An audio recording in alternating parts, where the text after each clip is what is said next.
Double engine की सरकार काम कर रही है बस्तर को नक्सल मुक्त बनाने के लिए। देश के हमारे गृह मंत्री जी ने कहा है कि हम मार्च 2026 तक बस्तर को नक्सल मुक्त करेंगे। नमस्कार, मैं निकिता तिवारी और आप देख रहे हैं चित्कारण न्यूज़। आज हम हैं छत्तीसगढ़ के उप मुख्यमंत्री अरुण साहु जी के साथ, जिन्होंने न सिर्फ छत्तीसगढ़ की राजनीति में बदलाव लाया है, बल्कि छत्तीसगढ़ के लीगल प्रोसेस में भी योगदान दिया। सर, आपको जी बहुत नमस्कार, राम राम, जय जोहार। आपके सभी दर्शकों को भी राम राम, जय जोहार। सर, तो जितना मैंने आपके बारे में पढ़ा है, जाना है, 10-12 साल की उम्र से ही आप एक तरह से राजनीति से जुड़े हुए हैं। फिर कॉलेज के दिनों में भी आप राजनीति से जुड़े थे। 2019 में लोकसभा चुनाव, फिर उसके बाद प्रदेश अध्यक्ष और आज हमारे मुख्यमंत्री। तो सर, ये जर्नी कैसी रही? कितनी सफलता मिली, कितनी प्रॉब्लम मिली, और कितना लोगों का प्यार मिला, जो सबसे जरूरी है। वास्तव में पारिवारिक रूप से संघ के विचारधारा और वास्तव में मैं एक सामाजिक कार्यकर्ता हूँ। समाज सेवा का काम, लोगों को मदद करने का काम, ये मेरा शौक रहा है और ये बचपन से मैं करता था। और उसी समाज सेवा की भावना ने आगे चल के राजनीति में कदम बढ़ाने के लिए बाध्य किया। और छात्र जीवन में अखिल भारतीय विद्यार्थी परिषद में काम किया। पढ़ाई पूरी होने के बाद भारतीय जनता युवा मोर्चा में काम किया और बाद में पार्टी ने 2019 में लोकसभा में प्रत्याशी बनाया। 2022 में प्रदेश अध्यक्ष की जिम्मेदारी दे दी और अब मुख्यमंत्री के नाते मेरी जवाबदारी है। तो एक तो समाज सेवा का काम करना ये मेरा शौक रहा है। इस शौक के चलते मैं राजनीति में आ गया और आज भी उसी तरीके से मैं काम करता हूं। लोगों की भलाई का काम, प्रदेश और देश के हित के काम। और मैंने कभी कुछ बनने या कुछ पाने का कभी सोचा नहीं।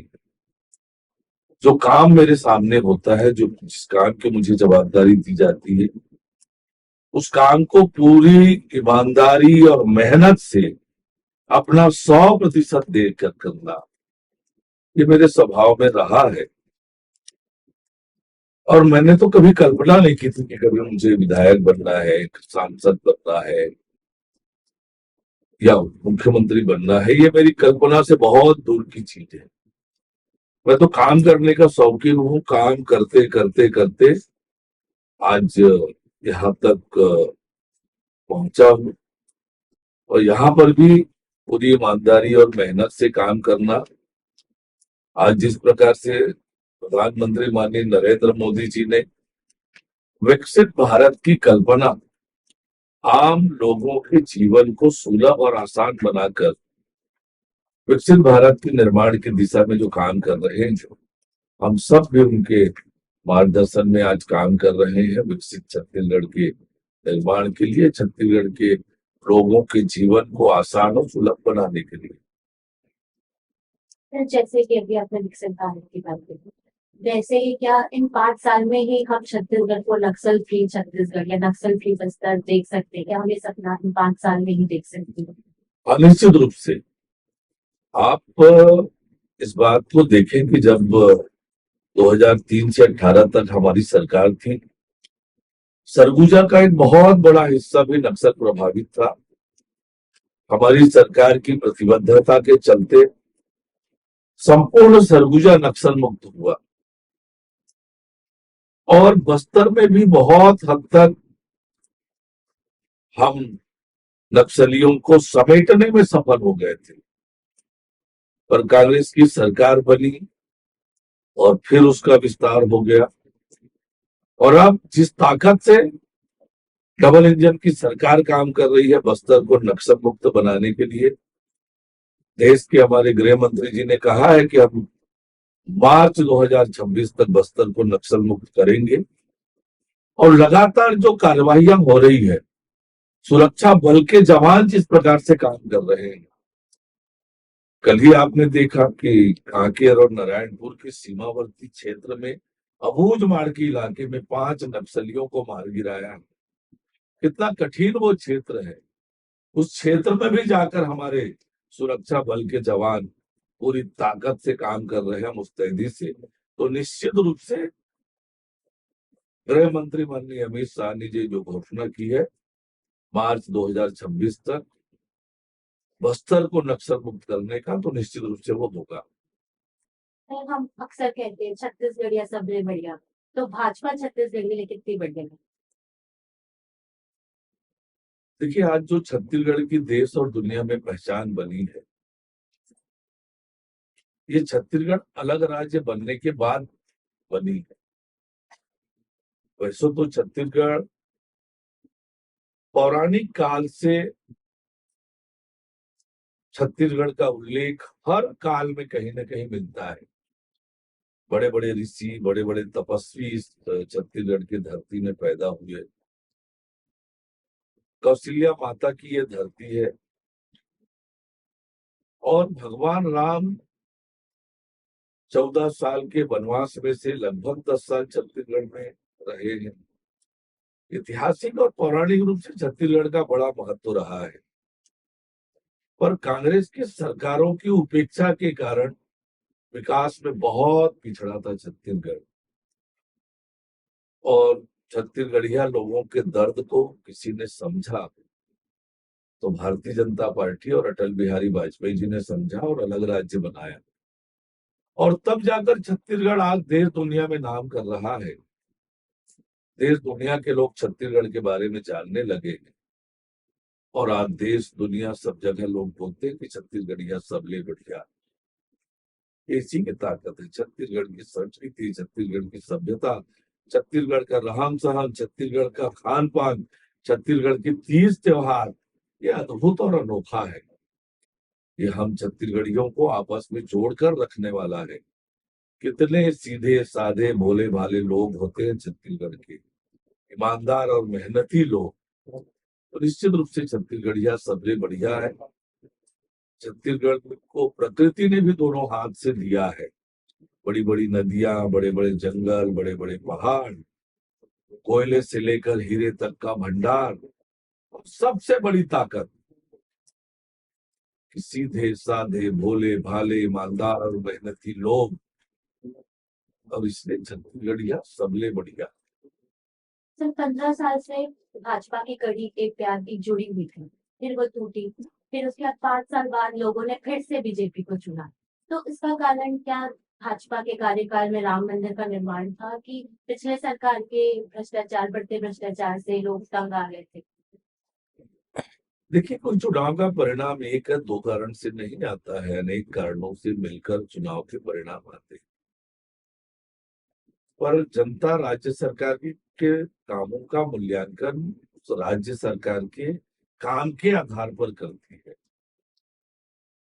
अयोध्या का राम मंदिर भारतीय जनता पार्टी का राजनीतिक मुद्दा नहीं रहा है कभी। वो हमारी आस्था का विषय रहा है, हमारे श्रद्धा का विषय रहा है। बड़ा ऐतिहासिक काम वो भी हुआ है।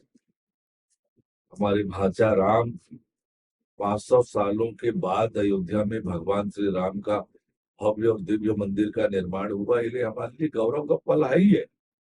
पर जहां तक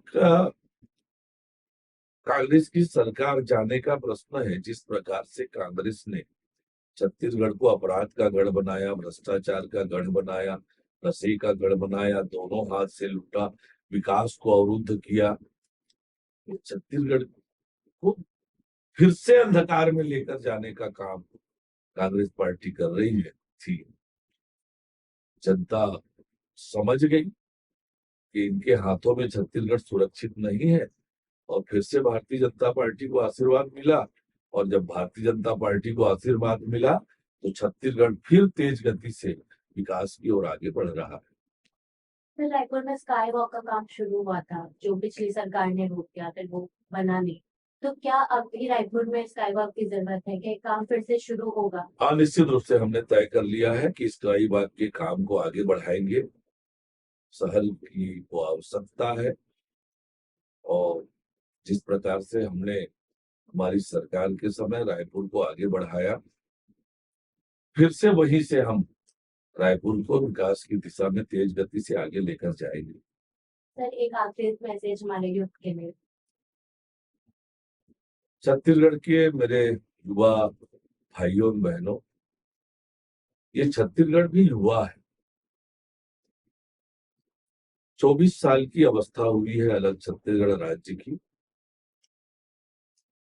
आप सबको ही अपने सपनों का छत्तीसगढ़ बनाना है और अपने आने वाली पीढ़ी के लिए कैसा छत्तीसगढ़ आप देना चाहते हैं, इसकी चिंता आपको करनी है। कि हमारा छत्तीसगढ़ विकसित हो, समृद्ध हो, खुशहाल हो। आपके सपने यहां साकार हो सकते हैं। छत्तीसगढ़ में वो ताकत है, वो क्षमता है। आप आगे आए, आगे बढ़े, छत्तीसगढ़ का नेतृत्व करें और अपने सपनों के छत्तीसगढ़ के निर्माण में अपनी प्रभावी भूमिका का निर्वहन करें। और आज आपके पास अपार संभावनाएं हैं। छत्तीसगढ़ संभावनाओं का गढ़ है और इसलिए आप आगे बढ़े, छत्तीसगढ़ का नेतृत्व करें और अपने सपनों के छत्तीसगढ़ बनाएं और दुनिया ये कहे छत्तीसगढ़िया सबले बढ़िया। आपकी जय जयकार होगी, दुनिया में आपका नाम होगा। तो दोस्तों आज हमने बात करी एक ऐसे लीडर से जो छत्तीसगढ़ का सिर्फ विकास नहीं करते बल्कि छत्तीसगढ़ को सबसे बढ़िया बनाते हैं। मैं निकिता तिवारी, चित्कार न्यूज के लिए।